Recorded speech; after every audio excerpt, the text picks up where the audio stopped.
Mula sa Balyere, Spain, nais Balyeres. kumustahin ni Florence Utiga ang kanyang kapatid sa Marilao, Bulacan. Mahigit isang dekada nang nasa Espanya si Florence Utiga. Bihira na siyang makauwi dahil sa dami ng kanyang mga gawain sa trabaho at responsibilidad sa kanyang pamilya. Bunso si Florence sa kanilang magkakapatid at dahil bunso, parating namimiss ang kanyang mga ate. Isa na nga rito ang kanyang ating Merlin sa Marilao, Bulacan. Hi, Flor! Kumusta ka na dyan? I miss you!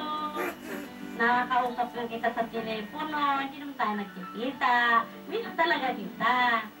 Balita ko, may sakit ka. Umuwi ka na nga kaya. At maalagaan kita.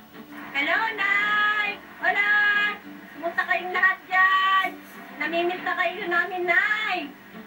Eto, kahit tumatanda na, mag-beauty pa rin, pero active pa rin sa simbahan dito sa Ibiza, sa parokya ng Santo Rosario. Masaya kami dito. Hi, Tita Flor! Advance Merry Christmas and Happy New Year. Kumusta na kayo dyan? Si Tito, okay ba dyan? Okay. Yung pinsang kong si Maika, hi! Hello. Wish ko sana mag-reunion tayo next year. Eto, yung mga anak ko, makukulit pa rin. Mga kapatid kong hindi ko na babanggit, kumusta na kayong lahat dyan, mga pamangking ko. Kumusta kayong lahat dyan? I love you. We miss you. Bye. Adios. Ingat kayong lahat dyan. Sige. Tita, hanggang dito na lang kami. Wish ko matuloy ang ating reunion next year. Alagaan mo sa sarili mo. Bye-bye!